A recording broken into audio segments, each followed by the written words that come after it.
As I shared in the beginning, for those of you who heard my story and how I struggled with some chronic health issues for years, I mean, literally years. So my oldest son is 31. And it was when shortly after our second son, which let's see, if he's 18 or 21 months younger, he's approximately, I forget how old, but anyway, he 20, 29, 30. Anyway, ever since he was born, I started having health problems and nobody could figure me out. I mean, I went from doctor to doctor to doctor and nobody could figure out what was wrong with me. So I learned to live with it, which, like Dr. Axe said, you got to get to the root cause of things. And so I kept searching for somebody and could not find anybody till I moved to Florida. And so we have Dr. David Minkoff with us here today, and I will forever and ever be grateful to this man for him helping me finally figure out what was wrong with me. So let me just tell you a little bit about Dr. Minkoff. He's a medical doctor, and he's the co-founder of LifeWorks Wellness Center, one of the leading and largest alternative and integrative medical clinics in the US. Dr. Minkoff is committed to looking at the human body as a whole. He does not believe in disease management by simply prescribing drugs to alleviate symptoms. Rather, he looks to find the root cause of each condition and addresses that to reverse the condition and bring better overall health. Finally, at 72 years of age, Dr. Minkoff is still extremely active, working 10 to 12-hour days and racing in full Ironman triathlons, having completed 43 to this day. I've seen all your medals, Dr. Minkoff. You have a slew of them. And thank you so much for joining us here today. I am just grateful to have you here and grateful for you that you're in existence, because you're wonderful. And Thanks, Laura. Yes, you're welcome. So I know that you haven't always practiced medicine in an alternative and integrative way. Could you tell us what made you to decide to make that transition from practicing with traditional medicine to transitioning over to the alternative integrative kind of approach? Because that's true. You haven't always, right? That's right. Okay. I started out as a pediatrician back in the late 70s. And I then did a subspecialty training in infectious disease. And I did that, and I was a hospital infectious disease control officer. I then switched careers and did emergency medicine and up until the mid 90s. And my wife got sick, and she had been on sort of a health quest anyway. She's also a triathlete. She's a mother of 3. She was always careful about food, started going to seminars, and heard that the mercury that was in her teeth and the silver fillings in her teeth was not good for her. And so she went to a dentist who wasn't really trained in removing the mercury safely. And he drilled 12 fillings out of her mouth with no protection. Mercury is unique. You know, if you look in a thermometer, if you ever as a kid broke a thermometer, the mercury is liquid at room temperature. But if you heat it to about 110 degrees, it boils. So if you take a high-speed drill and you drill out, and the amalgams in the teeth are a mixture, about 50% of it's mercury. So the liquid is mercury. And then what the dentist does is mix copper, tin, silver in there, and you get what's called an amalgam. So it's a hard thing that can last for a long time, but the mercury is in there. And if you heat it very hot, it will aerosolize. It will turn into a gas. And the average mercury filling is about 500 milligrams of mercury. If you put that one filling in a 10-acre lake and disperse the mercury, if the EPA guys came and checked it for toxicity, they would put a fish advisory on the lake, because the fish eating the food in that lake with the 500 milligrams of mercury would be so toxic with mercury that you couldn't eat those fish. So it's very toxic. And she had 12 of them in her mouth. So that's a lot of mercury in a, you know, the body is very small compared to a 10-acre lake. So she had them drilled out. The mercury aerosolized, and she got sick. And we didn't know what was going on with her. She had various symptoms, her thyroid and her liver and her nervous system. And at one point she had trouble lifting her arm, and she had weakness of her leg. And I was working in a large community hospital in Florida, and I knew all the good doctors in the area, and I sent her to various people to try to figure out what was wrong with her. And they couldn't come up with anything. They thought she had some kind of autoimmune disease. And then at one point they thought she had MS, and they were going to give her very strong medicine, which it started to not make sense to me. Like, something is wrong with this woman. And what you want to do with her is give her things that could be very toxic for her. And there must be a better way. Now, she's a nurse, and she owns a home healthcare nursing business. And sort of accidentally, a guy moved in next door, and on his marquee, it said natural dentistry. And one day I was going to pick her up, and he was coming out of his office, and I just stopped him and said, "Hi, my wife owns this Home HealthWorks. It's a nursing agency, and I see natural dentistry. And what does that mean, natural dentistry?" And he said, "Oh, we're unique as dentists because we believe that the mouth is actually part of the body. Most dentists treat the mouth as if it's not part of the body. No one would ever put mercury in a bone or a joint or as an injection or in the bloodstream because it's way too toxic. But dentists do it all the time. And so we believe that you shouldn't do that. No doctor, no dentist, or no doctor would ever leave in an organ that was infected and dead. So if you got an infected, dead appendix, like gangrene of appendix, you would have to take it out.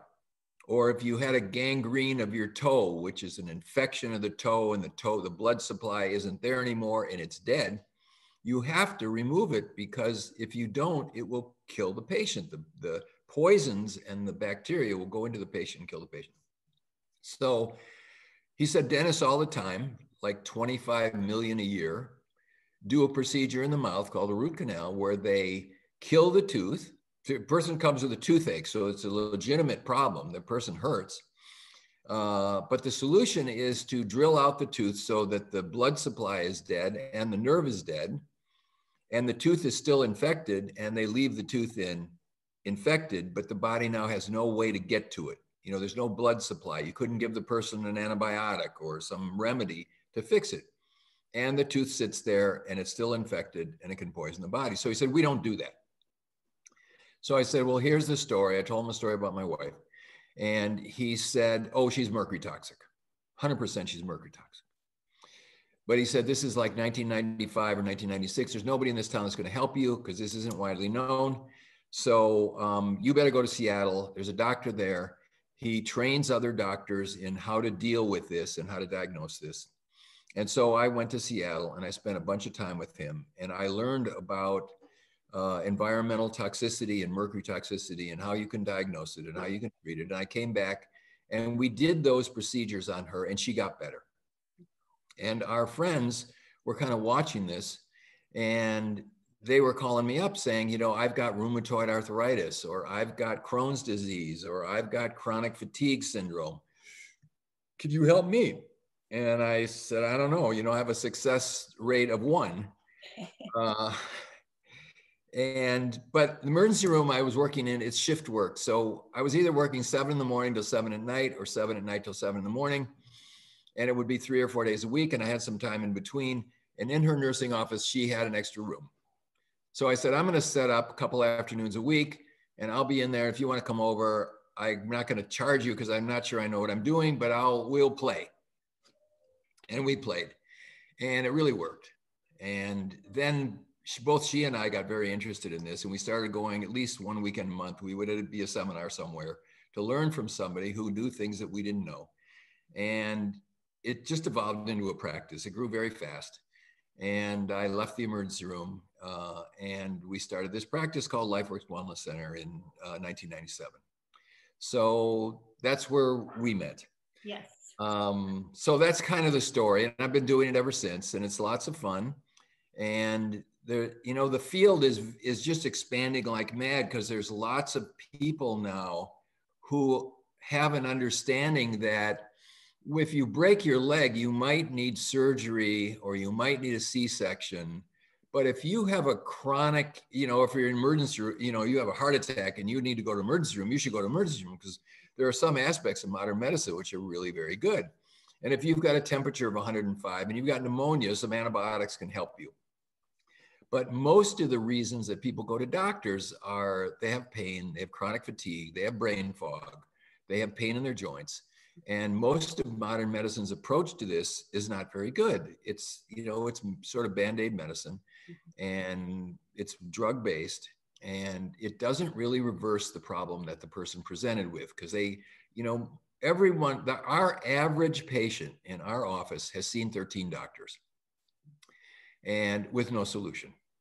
And about 85% of the time we figure out what's wrong with them. There was a point in their life where they weren't sick. So this isn't a genetic problem with them. They went 35, 40 years, 25 years where they were fine. And now they have something that's ruining their life. So this isn't a genetic problem. It's a problem where they got either infections and toxins that went into their body and messed with its operating system and its ability to create energy and its ability to function right. And that's what's wrong with them. And if you can find out what those things are that they got exposed to, you can help them. And you can basically get the stuff out that's in there that shouldn't be. And many times people are deficient in nutrients, and you can put the nutrients back in. And then the body has its own wisdom, and there's an innate intelligence, and it will heal. And so then people can get better. So it sounds like one of our, really the biggest threats that we have as human beings living in our world that we live in today is toxins. I mean, there's no way you can get away from them in our environment. They're there. And so how do you go about checking for the different toxins? And then what kind of effects do they actually have on our bodies? What do you see in your patients? Well, we do a lot of testing, real actual testing, where we look at levels of environmental toxins, heavy metals. We look in the gut for things like parasites and yeasts, and in the blood for viruses, and like there's a Lyme epidemic worldwide now, so many people have that. And you can find these things if you have the right testing laboratories, where you can actually show the person that, yes, you have this infection or you have this toxin load. Here it is on the lab test. You can see it. And then sometimes people have ongoing exposures where they don't even know that what's wrong with them is a toxin.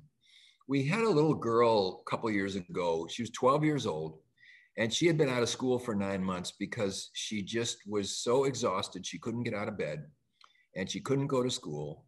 And she was very misemotional, like she wasn't acting right.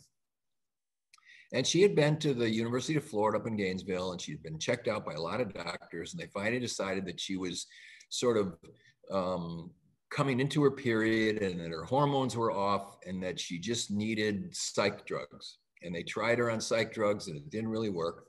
And the parents ended up in our office, and I didn't know what was wrong with her based on her physical examination, but in the environmental toxin panel that we did, we found that there's a level of it's a gasoline additive. It's called MTBE, that she had.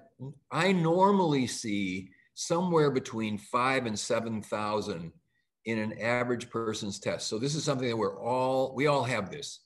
There's gasoline, we're exposed to the fumes from the gasoline, gasoline's burned.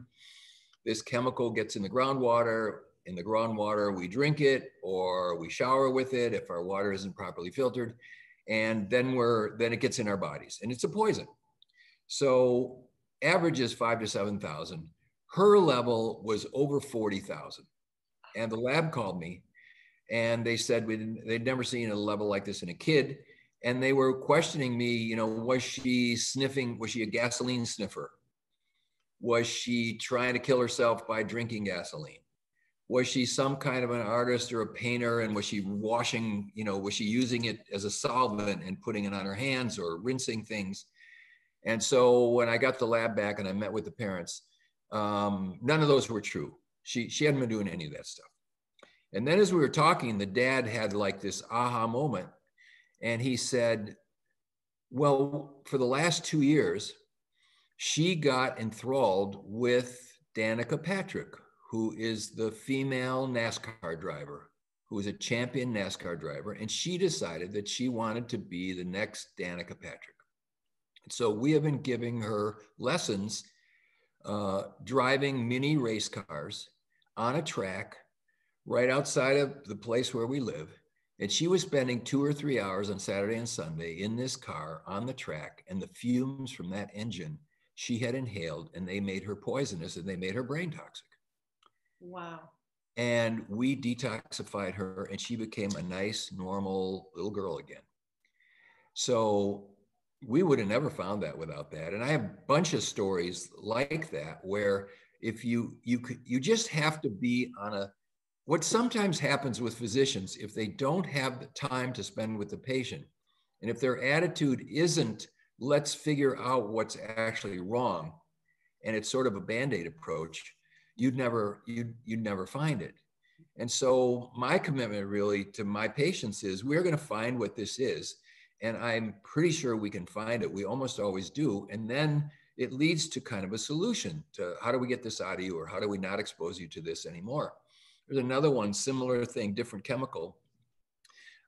This woman is she lives in the area that we live in.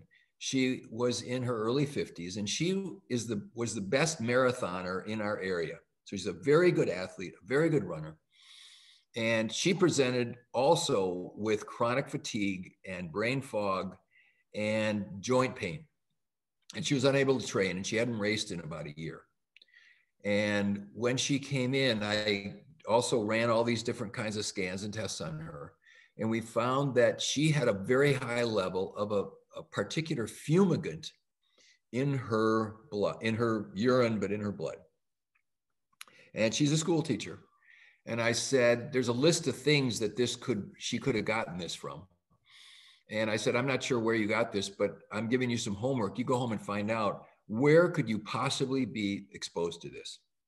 And she found out something very interesting. She said her go-to snack had always been raw almonds.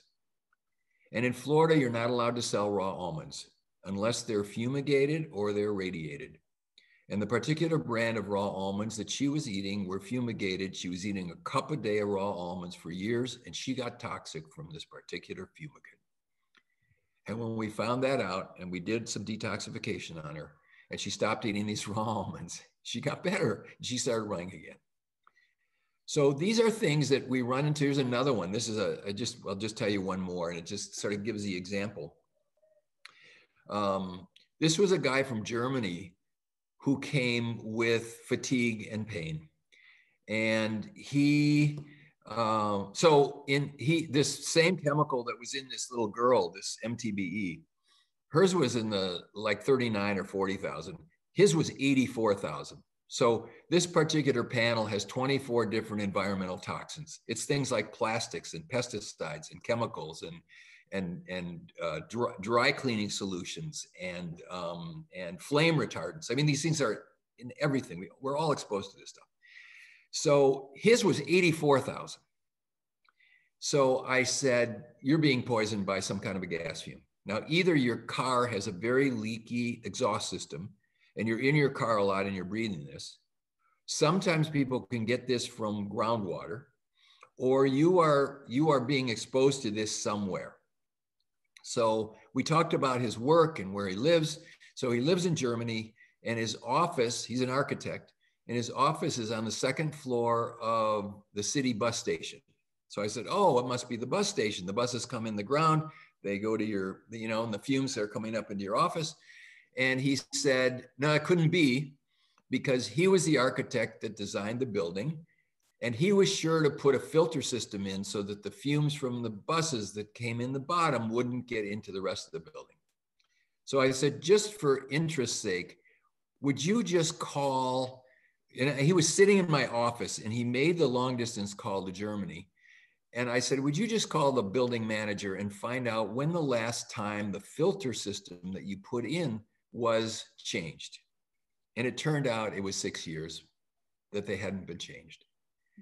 And he was poisoned from his own building from the buses that came in here. And he spent a few weeks with us, and we did some things to get the stuff out of his system, and he went home and he was fine. And it turned out that half of his office was, did not feel good because they were all getting exposed to this thing too. So these things can be unknowns. Most doctors aren't looking for this stuff unless it's, something very dramatic and the immediate exposure was obvious. But we find that this is quite common, but if you don't look for it, you don't find it. Earlier, I mentioned this thing about root canal teeth. We find that many people who have chronic health problems have infected or dental stuff going on that isn't apparent to them. They don't have pain, and they don't have something that you can look in their mouth and find it and show that, boy, obviously there's a sore there, or there's a pain there, or there's a swelling there, but it can affect their whole body. And do we have time for one more little story on this? Absolutely. Okay. Please. So a gentleman from Australia. Now, I learned about this whole teeth connection with health from a Swiss doctor who in 1998 and 1990, for 2 years, came to the US every 3 months, and he did a course for about 25 doctors in what he called European biological medicine. And his clinic in Switzerland, right outside of Zurich, had 6 doctors and 6 dentists because they needed so many dentists because so many of the people had dental problems that in order to get them better, they had to get the dental work done right before they could do the other medical part. So he lectured us over and over about the influence of teeth on health and that we should always look for this. So I started doing some videos on this because I had patients who had unsolved medical problems. I discovered that they had problems with their teeth. Some of them had mercury, some of them had root canals, some of them had places in their mouth where like a wisdom tooth had been pulled, but the bone never healed in and there was still an infection in there with no symptoms. And I put there's a bunch of videos. If you go to LifeWorks Wellness Center, there's a bunch of videos on this. And so here's this guy in Australia. This is maybe 3 years ago. He's a documentary film producer, and he is walking through a park one day, and he sees a guy and his girlfriend having an argument, and the guy was getting very rough with her. And he was concerned, and he walked over there, and he said, "Hey guys, chill out."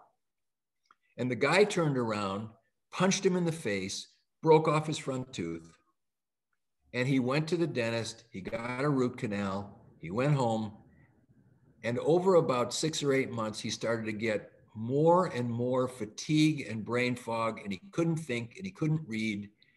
And he went to many, many doctors to try to find out what was wrong with him. Nobody thought about the tooth.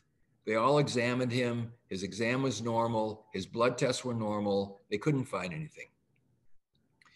He even went to some shaman and some faith healers, thinking maybe this was a spiritual thing that was wrong with him, and they didn't help him. So one day he's laying in bed and he sees one of these videos. He's surfing through YouTube, and he sees one of these videos that I made on the dental connection with physical problems. And he said, well, no one thought of this. So he goes to the dentist and he has a CAT scan done of his teeth. So it's a 3-dimensional X-ray of the teeth. And there's an abscess where the root canal was done. He gets it pulled. It gets cleaned out. Over about 3 or 4 or 5 months, all of his symptoms go away. And he thinks like, maybe I'm not the only one that this ever happened to.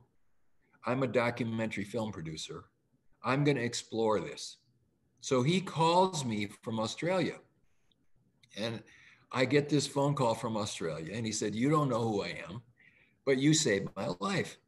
Can I bring my film crew to America, and I want to interview you, and who else have you helped in this way? So he does a documentary film. And my teacher from Switzerland happened to be in the US at the time, so he interviewed him. And many of you probably are aware of Joseph Mercola. So he went and interviewed him, and then a couple of dentists. and he does a documentary film, and it was really good.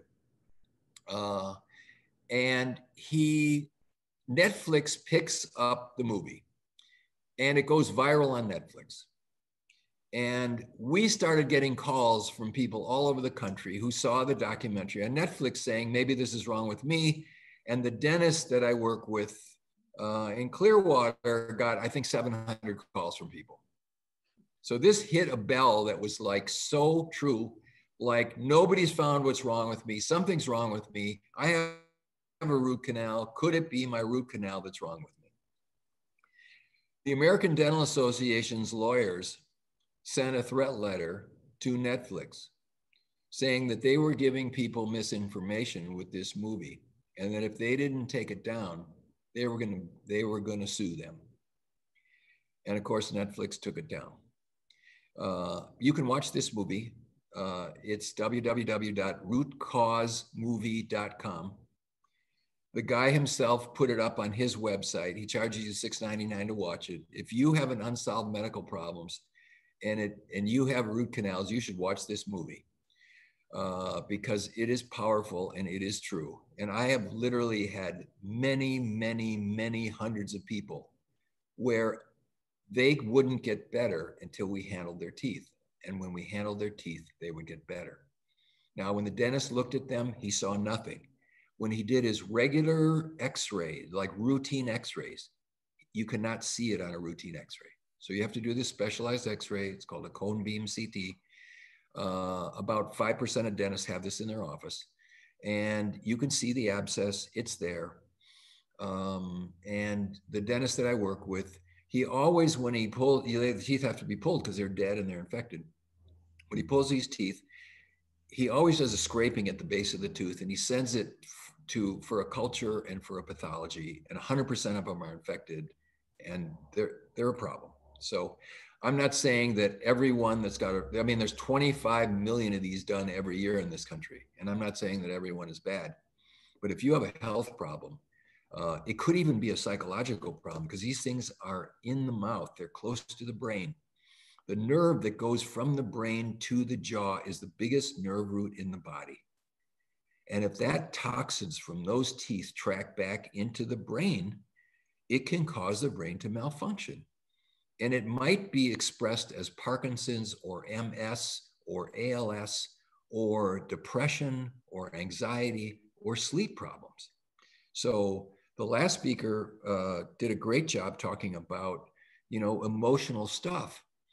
But many people who are dealing with emotional stuff are not doing really thorough searching medical evaluations to find out, could this be a low-grade viral infection in the brain or a toxin that is causing this person to have whatever the emotional upheaval is in their body? And what we find is that some of the most extreme cases where severe depression, suicidal depression, severe anxiety, that they have a medical situation. And that while they may need psychological help or counseling or, help with problem solving or dealing with the people in their life, that unless you handle the actual medical situation, the stability of what happens with them isn't very good. There's one more thing like this. This isn't necessarily a toxin, but it can be toxin triggered.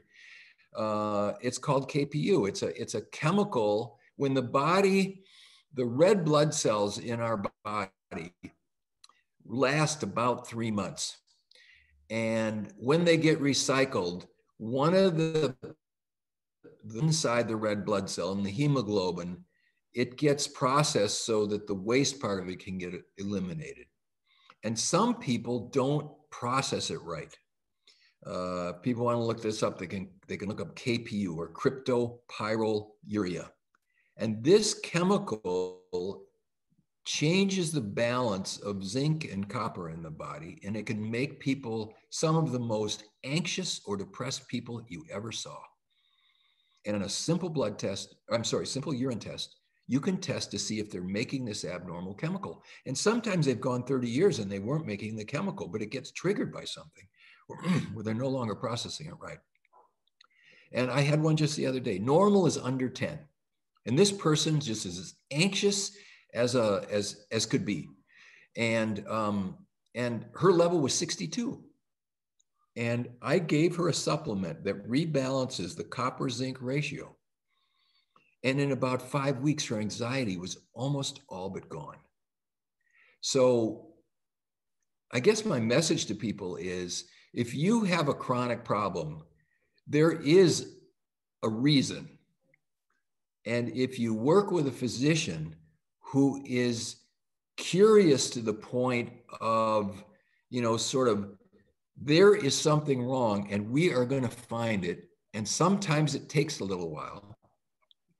But if we find it, it will resolve the problem or move it a long way forward so that you can get better. And that your average physician is not thinking this way. I mean, I know I was a regular physician, and when my wife started to do this alternative stuff and she got the mercury out of her teeth, I was not happy with her.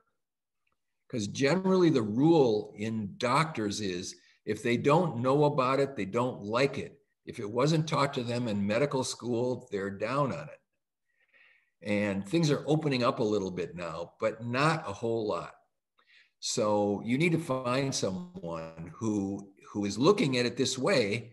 And it might be a chiropractor or a naturopath or a medical doctor, but they're looking with this attitude of, something's wrong with you. There's a reason. We can find it, and we can test you and work with you. And sometimes it takes a little while. And sometimes it's more than one thing. Sometimes you'll get something, you'll do it, it'll be a little bit better, and then you got to look again. We have another 2 minutes. Absolutely. I always have more time for you, Dr. You're a wealth of knowledge. I always learn so much from you. Okay, so we had a woman. She came from Dallas. About 3/4 of people that we see come from out of town, because they hear we like people. My favorite people are people who've been everywhere and they didn't get fixed. And so it's fun for me to try to figure them out. So she came from Dallas and she had Lyme disease. She was 43 years old.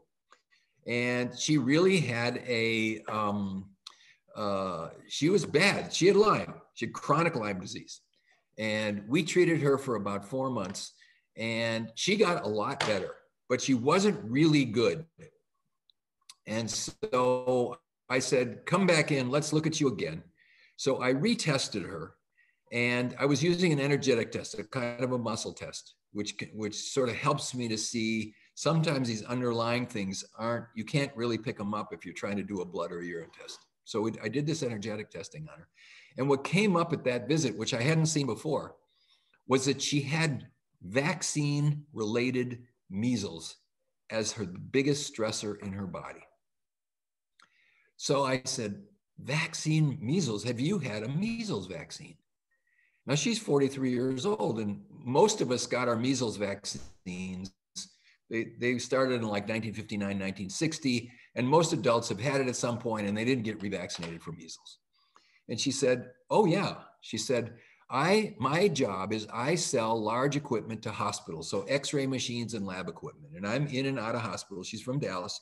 I'm in and out of hospitals all the time, and they check my measles vaccine status every year. This is red measles, not German measles. And for some reason, when they give me the vaccine, I don't convert. Like my blood does not show that I'm immune to measles. So every year when I go in there to do that, they check me, I'm not immune, they give me another measles shot. So she'd had 5 or 6 measles shots. So I said, it looks like the measles has not your body has not assimilated properly that vaccine. And it is causing your body a chronic stress situation and chronic toxicity. So I said, we can make a homeopathic remedy for that vaccine that's in you, and it will help to detoxify you to that vaccine. So this was a Thursday afternoon.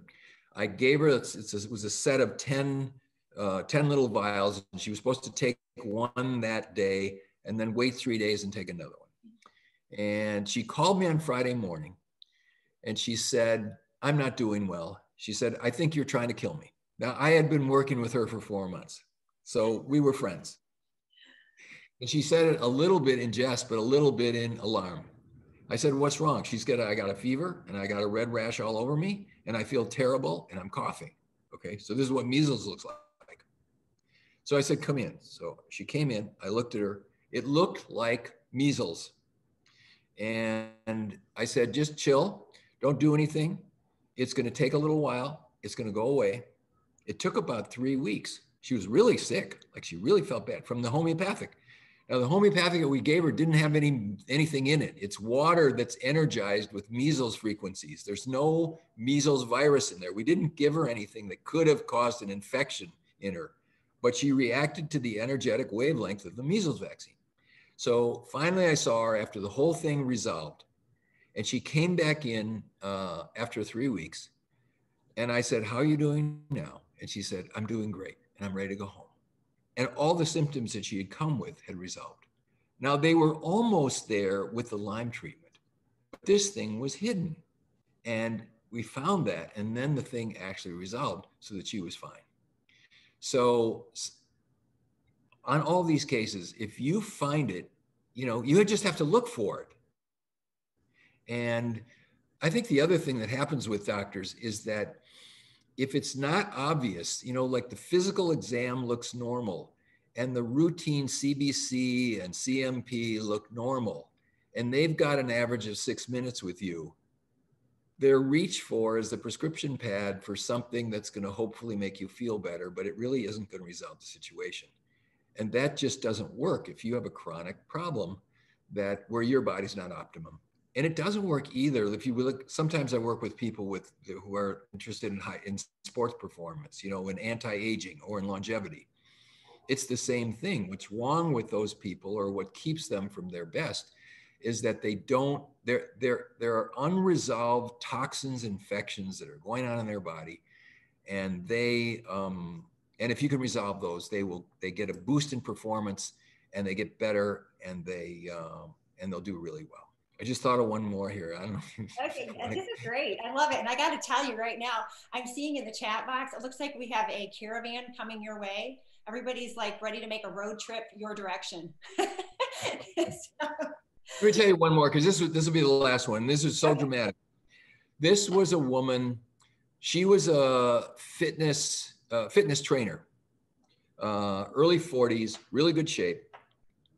She came into my office the first visit that I saw her for. She walks in kind of humped over, and she's using one of those canes, those 4-pronged canes that old ladies use. Yep. So, and maybe old men too, right. where she comes in and she sits down, and I said, what's going on? And she said, I have a low back problem. It's really bad. And we do a treatment in the office where we can take ozone gas. Ozone gas is oxygen. The oxygen in the air is 2 oxygens together, so it's O2. And ozone it's O3. It's 3 oxygens together. And you can inject it in places, and it helps heal and helps pain. She said, I heard that you do ozone injections, and I want you to do them in my low back because my low back hurts so bad. I was a fitness trainer. I was in great shape, and now I can't hardly even walk. And I'm on OxyContin round the clock because the pain is so bad that I can't even get out of bed without it.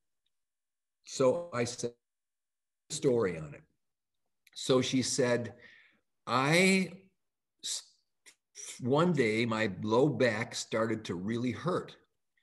And I went to my family doctor, and he looked at me, and he did an MRI on my back, and he showed that I had a disc that was herniated. And he sent me to an orthopedist, and the orthopedist said, yeah, you have a herniated disc. We can do a surgery where the part of the disc that's sticking out, that's pushing on the nerve, we can shave it off. So she said, okay, and then you should be good. So she did that. She went to the hospital. He did a discectomy on her. He shaved the disc off. And she didn't get any better. In fact, she was a little bit worse.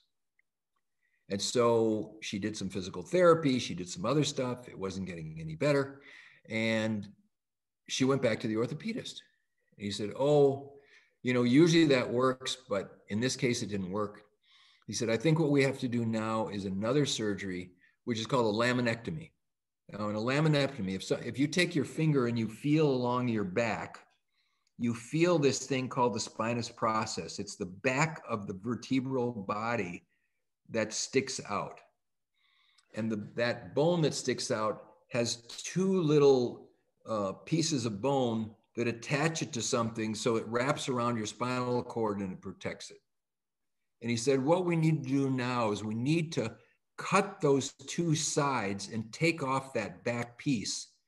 So there's nothing in the back of the spinal cord to push against the nerves. And that will make you better. And so she had it's called a laminectomy at L4-5 and L5-S1. This is major surgery.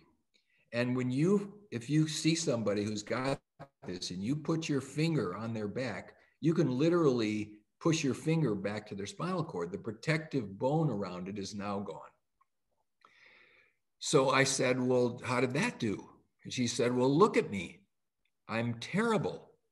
I am no better. So she said, I want these injections. So I said, well, get up on the table. Let me examine you. Let me see what's wrong with you. And I did my energetic testing on her. And what came up was infected, inflamed jawbone. So I said, have you had any dental work done?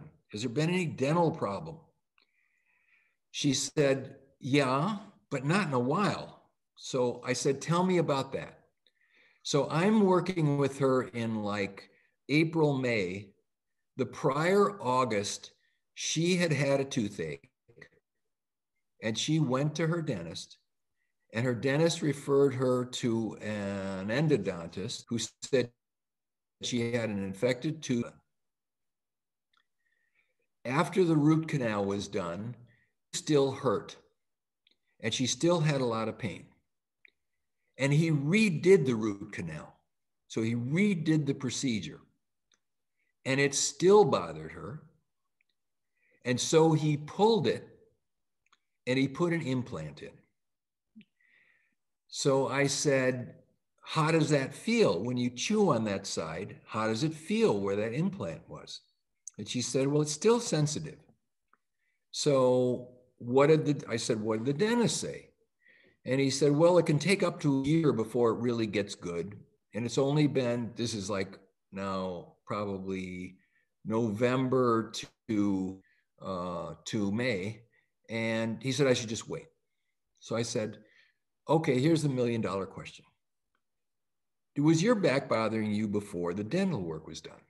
And she thought for a minute and she said, no, the dental work occurred before the back pain. And I said, just let me get it straight. Did you injure your back? Did you lift too much? Did you bend? Did you fall? No. So I said, I'm going to do an experiment with you.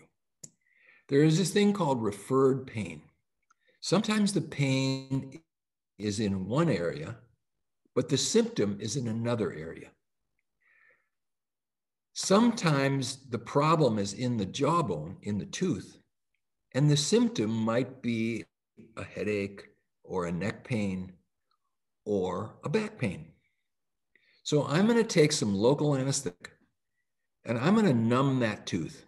So I took some lidocaine, just local anesthetic like the dentist would use, and I injected it all around this implanted tooth.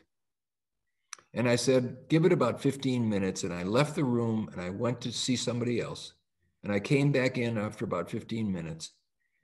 And I see her standing on the floor and she's doing like, I said, what are you doing?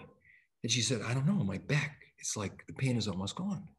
I said, okay, it may be that this thing is coming from the tooth. A lot of people have herniated discs and no disc pain or no problem. So I said, let's wait a couple of days, because maybe you're just having like a strong psychological reaction to this, and you made the pain go away, but it's not related to the tooth. So I said, come back in 3 days, we'll do it again. So she came back in 3 days, I did it again. And she went home, and anyone who's got real bad low back pain, the last thing they'll ever do is vacuum, because pushing that vacuum cleaner back and forth really hurts the low back. And she called me up and she said, I'm calling the dentist right now. He's getting that thing out of there. And I said, let me just do it one more time. She said, no, we're not doing it any more times. So I said, let me call him. So I called the dentist. And usually the dentists don't like what I'm going to tell them. But this guy was actually, he was a good guy. And he said, you know, I've seen referred pain before, but this would be really unusual. So he said, let me laser it a little bit, because sometimes if I laser them, they'll calm down. So fine. So he lasered it a couple of times, and it actually made it worse. So he pulled it. Within about 6 weeks, 80% of her back pain was gone. She got off the narcotics. We did some ozone injections in her back, and she was back. It took about 8 months, back doing her fitness training again. She didn't need the back surgery. She had 2 back surgeries, 2 failed root canals, 1 failed implant, and a lot of hurt and pain and sorrow on the thing. So this is just another one of these things of, if you find the right thing, you can make the patient feel better and get better. And if you don't find the right thing and you're doing things that aren't getting that done, you're barking up the wrong tree. And what I tell people is, before you go in and have sort of major surgery, like back surgery or exploratory surgery or whatever, I would look really hard first, because sometimes it's referred pain or referred symptom from someplace else. And if you find that's something else, you don't get cut on and you don't lose body parts that you should keep. Right. Okay. Wow. This is amazing. Like I said, I always learn so much from you. I could listen to you all day in all your stories. But okay, so for those people that aren't going to be joining the caravan and driving to your clinic for help, do you have any suggestions of, I mean, how can somebody find somebody that can help them to figure these kinds of things out? Or what do they do if they feel like, I know I've been exposed to toxins, or and I need to figure out if I really, what do they do? Where do they go? How do they find out about testing and all that kind of stuff? There's a couple of organizations of physicians who might be good resources depending on where they are. The website is acam.org. It's the American College of Advancement in Medicine. These are doctors who are certified in chelation, which is getting heavy metals out, but many of them are doing a nutritional approach to medical problems. So it's acam.org, and they may, that might be a resource for people. The dental one it's the initials IAOMT, IAOMT.com. It's the International Academy of Oral Medicine and Toxicology. Now, these are dentists who are thinking they all went to dental school, they're all certified, but they're all, again, looking at the teeth are part of the mouth is part of the body. We are careful about what materials we use and what we do. And if I really think that people should use these type of dentists for their dental care, because they are putting in the right materials and they are doing the right things, and they will treat you much more holistically than the regular dentist. And on all these things, it may be a little bit more expensive, but in the long run, it's really the right way to go. Now, I think the other thing that... No, go ahead. I think the other thing is, there's some simple things that I always do with everybody, and sometimes it resolves it, which is, number one, organic food, really important. Filtered water, like reverse osmosis water that you drink, and get a filter on your shower so that the fluoride and the chloramines and the rest of the stuff that they put in the water, you aren't showering with it, because if you shower and bathe with it, it's going to get in your body and it's going to poison you. In this area, in Clearwater, Tampa Bay area, there's 500 measurable toxins in the water. Now, you won't get infected from drinking, and the water looks clean. And if you're used to, the chemicals that they put in it, it doesn't taste that bad, but it's full of stuff. And if you use reverse osmosis, it filters it out. If you get a shower filter, it filters it out so that you at least protect yourself that way. So that's easy. We usually start people on a paleo type diet because many people are sensitive to grains and nightshades and legumes. So I say eat meat, fish, eggs, fruits. Do it as a trial for 6 weeks yourself. Just go off that other stuff. See how you feel. If you're not having a bowel movement every single day, no fail, you're auto-intoxicating yourself. The bowels have to empty every day. If you go 2 or 3 times, it's okay. But if you're not going every day, the toxins that are in you are going back in you. So usually if people get on the right blend of foods, off gluten, off dairy, off this stuff, their bowels will start to work and they'll go to the bathroom every day. Sometimes people have to take extra magnesium or things like that to get them to go. That's fine. They got to go to the bathroom every day. You got to move every day. I think half hour to 45 minutes of something that you like. You can walk, you can jump on a rebounder, you can do yoga, you can play tennis, you can do triathlons, doesn't matter, but the body is made to move and you got to move it. And you got to get some sunshine every day. Sunshine is a miracle drug. And here in Florida, we have the luxury where we can be outside all the time, but it's really important. And then people got to get enough sleep. As a physician, every third night, I was all night in the hospital, and I learned to survive on 5 to 5.5 hours of sleep. And I did it until just maybe a couple of years ago. And I bought one of these things, it's called an Oura Ring, where I could track my sleep, ouraring.com if people want to look at it. It tracks your sleep. And I found, and it gives you a score on how well out of 100 is your sleep. And I found I was running middle 50s, which is bad. Okay, it's bad. And so I started to play with it because you get feedback. Every morning I look on my little app on my phone and I see, oh, my score was 59. That's terrible. Okay. And I found that if I'm in bed 7 hours a night and I go to bed at the same time and I get up at the same time and I don't eat for a couple hours before I go to sleep, I can get my scores in the 80s, sometimes even in the low 90s, and my whole body works better and I feel better and I'm mentally better. So sleep is like one of those things that you just can't really fight with. So I think if people, and then supplementation, everybody needs vitamin D, 100%. Embarrassingly, I have another company called bodyhealth.com, which is when I was first doing the mercury detoxification, I didn't have good things to detox people with to get the heavy metals out of their body. And I developed a product with a biochemist where you could take an oral spray. You've been on this spray, this metal-free, and it'll get the metals out of your body. And so now we have a company that's amino acids. We got 20 different products, but I had a meeting with them yesterday. And one of the people that was there is home with COVID, and she's young. She's probably 23, 24, and she's really sick. And so we've been doing video Zoom calls for our meetings because some of the people are in the office and some of them aren't. And she was home, and I was on the video, and I could see her, and she was really sick. And this is like 12 or 13 days into it. So I said, what are you taking? Like, are you doing anything to help yourself? And I said, are you on any vitamin D? And she's like, no.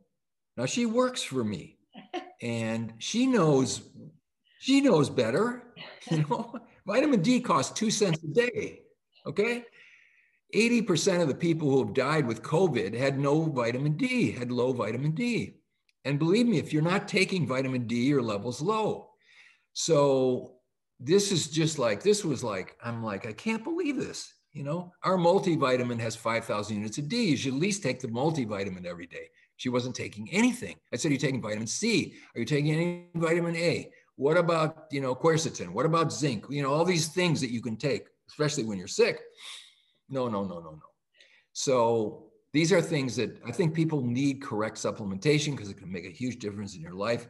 And because of the food quality and most digestive tract doesn't work that well, is you need supplements in order to stay healthy. And that's a whole other topic. But I think if people do those kinds of things, you can live in this toxic world and thrive rather than basically survive. And, you know, half the people are obese, half the, you know, teenagers now have diabetes, 1 in 20 kids has autism. These aren't genetic things. These aren't outliers. These are all toxic people. Our clinic, we deal with a lot of cancer patients. The amount of people with cancer now, both children and adults, is just out the roof. It's out the roof. And what's wrong with these people? They're just toxic environment. So I suggest people get an inventory.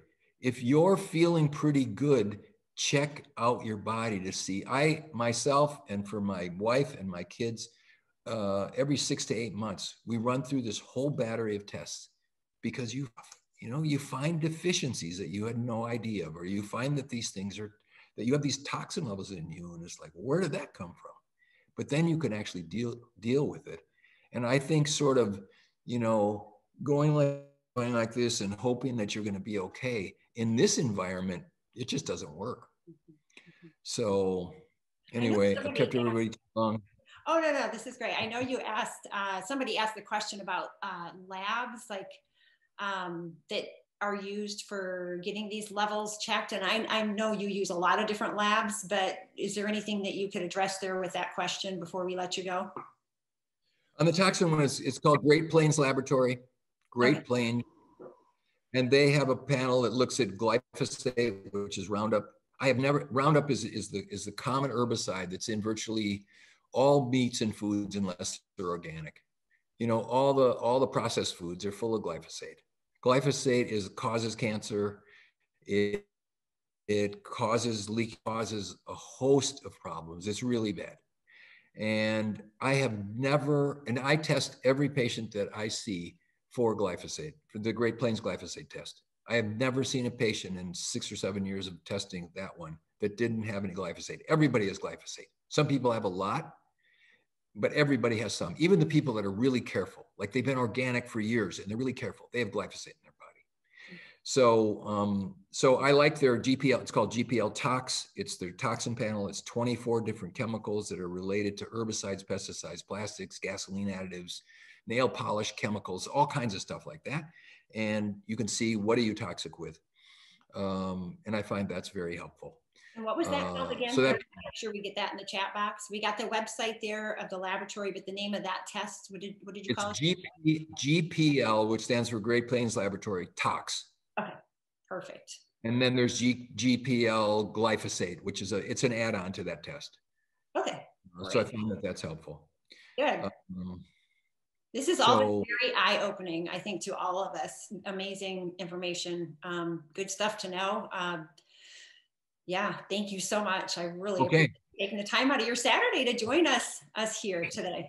Very much. So you're welcome. Welcome. It was fun. And if anyone wants to get a hold of us, it's LifeWorksWellnessCenter.com. If you're looking for good nutritional supplements, bodyhealth.com. On both websites, there's tons of videos and information. So some of the stories that I've told are on there, plus a whole lot more. So I think if you're interested in this kind of thing, you can help educate yourself. Honestly, today, you are your own best advocate, and the more you learn about how to help yourself, the better you'll be. And when you go to your doctor, you'll have questions. And if they ridge up on your questions, you need to find somebody else who can help you. Mm-hmm. The other thing is, I would budget for a health budget. Yes, you need a major medical policy for insurance. If you need to go to the hospital or you get an operation, you have to go to the emergency room. The expenses are so huge that if you're not carrying some kind of major medical policy, I think you also need to take some of your beer budget and some of your Starbucks budget and some of your movie and your travel budget, and you put aside $5,000 a year so that you can get the testing that you need, and you can, go to someone who's probably going to be outside the system, so that you can then get an evaluation, which will in the long run really help you and save you from being medical wreckage, which is once you get in the system and now you're on the sort of assembly line of this drug, that drug, more care, surgery, this stuff. Especially if you don't need it, it's better to have done the other way. You know, spend that money now, budget that money now so that you can take your healthcare in your own hands. Absolutely. Good advice. And Dr. Minkoff, you have been so kind to pass along a bonus to those of our attendees that decide to purchase the recordings of today, the entire summit. Dr. Minkoff has a book called The Search for the Perfect Protein, the Key to Solving Weight Loss, Depression, Fatigue, Insomnia, and Osteoporosis. And that is an ebook discovering the solution to protein malnutrition that's at the root of so many chronic diseases. And thank you so much for you. I know you have that available on Amazon, and that is something that he is gifting to those that purchase the recordings of today's summit. So thank you very much for that. That's awesome. You're welcome. And thank you for your time. Have a wonderful rest of your day, and I will look forward to seeing you next time I'm in your clinic. Okay. All right. Thanks, Laura. Thank you. Goodbye. Bye-bye.